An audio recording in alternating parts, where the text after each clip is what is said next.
Great leaders do what it takes to keep top talent. And that means you're going to have to take some shit from people from time to time. And it's okay to take shit from your best talent because they're giving you feedback. And feedback is always a gift. Welcome to Veteran Led. On today's episode, we'll talk about 3 leadership myths that may be holding you and your team back. Now, as veterans, we've all heard that leaders eat last. In fact, a non-veteran, Simon Sinek, even wrote a book about it and how he experienced the military did this. When I was a young ROTC cadet, that's what I was told. But as a new infantry lieutenant, I can remember after a field problem, getting in the chow line, and the sun is setting, and I get to the back of the chow line so that all my soldiers eat first. And First Sergeant Fowler came up to me and said, "Lieutenant, what are you doing?" I said, "First Sergeant, I'm the platoon leader. My platoon is going to eat before I eat." And the First Sergeant said, "No, you're not. You have an after-action review that you have to go to in 10 minutes. You're going to get a plate of food, you're going to eat it, and you're going to go." And I said, but First Sergeant, he said, no. Let me tell you something. Leaders don't eat last. Leaders make sure there's enough food here. Did your platoon sergeant do his job and give me the right numbers? Yes, First Sergeant, he did. First Sergeant Fowler said, "Okay, Lieutenant, do you think that I'm incompetent?" "No, First Sergeant." He said, "Look, you are an officer. Your job is to make good decisions. You have a Ranger tab. You know that when you get hungry and you get tired, you make bad decisions. We don't need officers who make bad decisions in this company. So you are going to get your plate of food, you are going to eat your plate of food immediately before these other soldiers, and you are going to the after-action review. And then later tonight, you're going to get an operations order for tomorrow anyway. So you need to get your food, get your sleep, and stop pretending like you're not a human being." So that was great advice. And of course, I learned that leaders don't eat last. The real leaders always make sure the team is taken care of, there's enough food, but they also take care of their bodies by getting enough food and sleep. Now, I want to also apply this to your business, right? There's a book out there called Profit First by Mike Michalowicz. It's a decent book. It probably is a little bit long for the point it tries to make, but it's an important point. And the point is this, is that when you run a business or organization, you have to look at profitability. And I think too often as leaders, we end up paying out way too much money in bonuses and other things before we save enough money to protect the organization. And what I mean by that is this, is back in the day when I was fairly ignorant, if there was money in the bank at the end of the year, I assumed that we had made a profit and I would pay that out in bonuses. And I would always say, I get my bonus last. I get my paycheck last. I'm going to not draw salary. That was stupid. And it was stupid for 2 reasons. Number one, in a growing organization, I don't care whether you're for-profit or non-profit, you need to have 2 war chests. And these war chests have the money that you need to fight battles and to take on opportunities when they show up in your face. So the first war chest is the war chest for those opportunities. Look, you never know when the great opportunity is going to come. It may be right around the corner, but when it comes, what you don't want to do is be strapped for cash and not have the money to do it. And you could say, well, I'm going to borrow money from a bank. But the reality is most banks are willing to lend you money when you don't need it. Which takes me to the second reason why you need a war chest. You need a war chest for the storm. Look, in every business, you're either going into a storm, you're in the storm, or you're coming out of a storm. But when things go bad, when the economy changes, when there are circumstances beyond your control that are making you bleed cash, you need a war chest for that. Now, hopefully you're up on your metrics, you understand the reports that you're receiving from your financial officer, but you need that war chest regardless for when the bad times happen. Just like the opportunities, you will never know when those come. And you as the leader are responsible for making sure there is enough money in the war chest to weather that storm. Your employees, your team members are counting on you to fund them through that next storm. And they're counting on you to jump on the opportunities when they present themselves. So the point is this, leaders do not eat last when it comes to finances. You have to pay yourself first so that you can save that money to grow a bigger, better organization and to protect the organization. And most importantly, to protect those employees and team members who you promised to pay. So when the money comes in, don't eat last. make sure that you are being judicious, give bonuses, pay people well. Do that, but do not squander the money and let everybody else get the money and then, well, there's nothing left for me. No, you are responsible for making sure they're getting paid every single 2 weeks or every single month or whatever the pay period is. It's on you.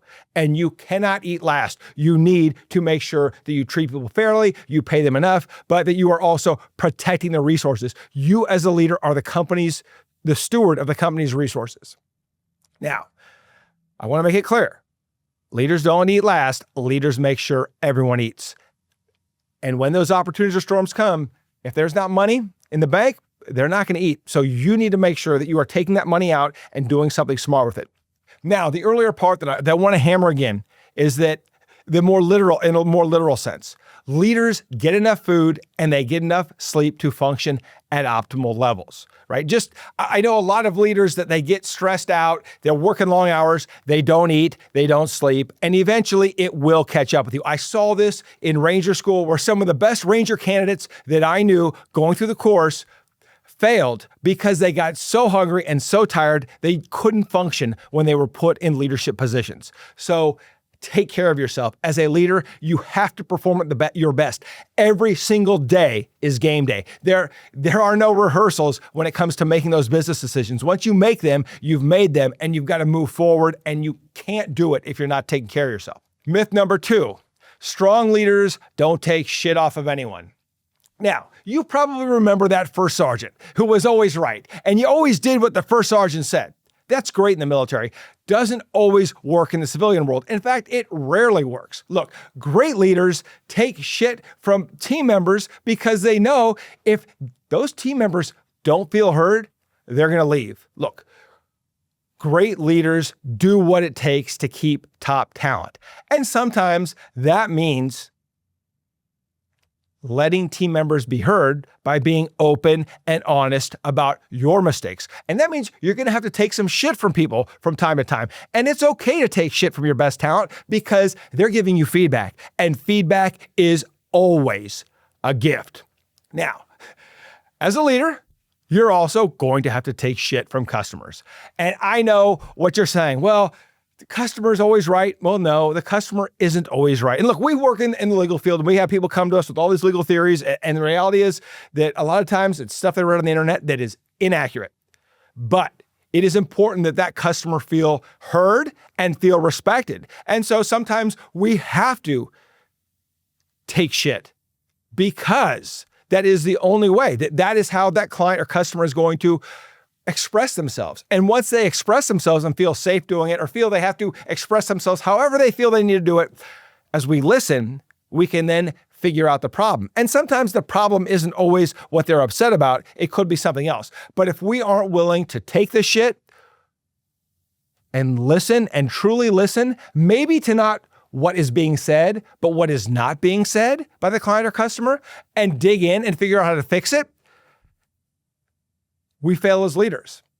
And look, we know how these things manifest. They can manifest in 1-star reviews, which you will get some earned 1-star reviews when your team screws up or you screw up, but you will also get some unearned ones that may be fake from competitors, or it may be from someone that you decline to. That happens to us frequently. We decline to take a case and we say, look, we can't help you with your case. And we're not going to waste your time.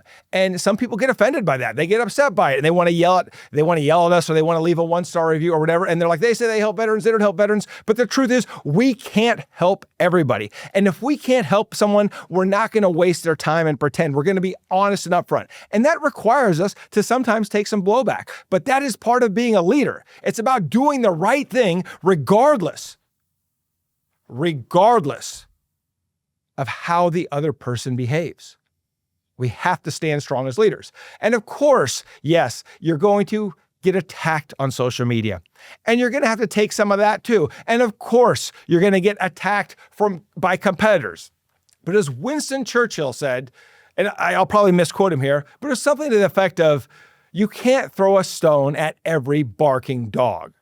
And what he meant was, if you're throwing stones at every barking dog all day long, you'll never get anything done. So dealing with trolls, it's a waste of time and energy. And as I've said before, many people have said, so I'll repeat it on this podcast, The people who are talking trash about you and trying to bring you down are never the people who are doing more than you or doing better than you. These are just individuals who are there. And you can say, I'm not going to take any shit off them, but what happens, right? What happens? You waste half an hour, a day being mad about it. And look, there's an old mafia saying, revenge is a dish best served cold. You may not be big enough yet to fight back with people who are trashing you.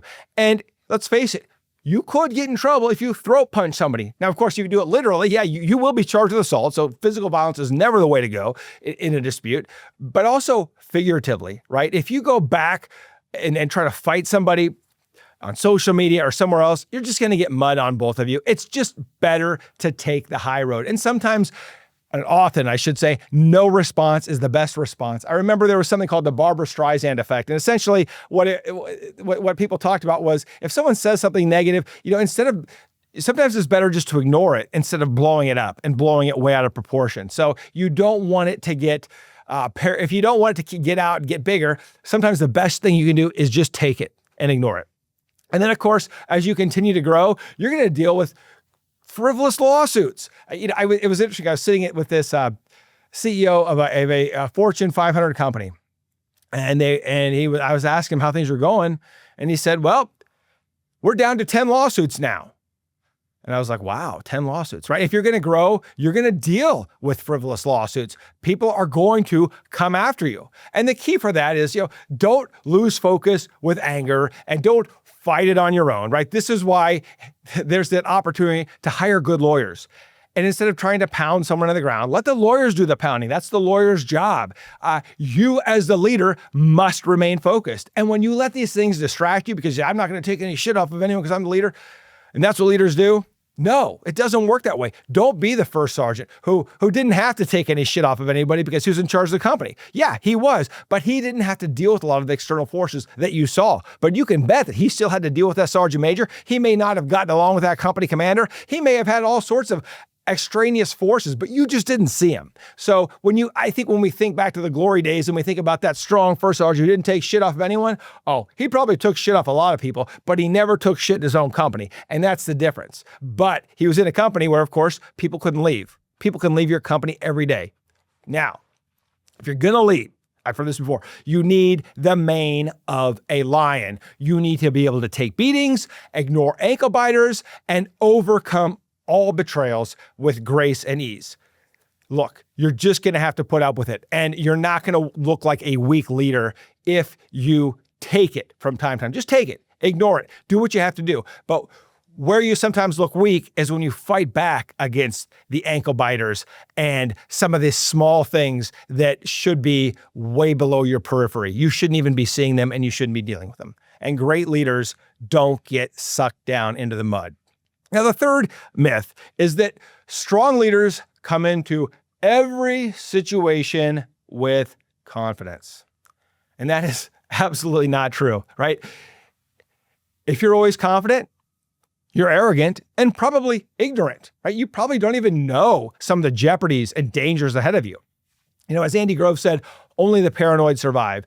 And the truth is that when you run an organization, I care whether it's in the military or civilian, you are going to worry about a lot of things that never come into fruition. We would do our risk assessment, right? The DRAW, D-R-A-W worksheet.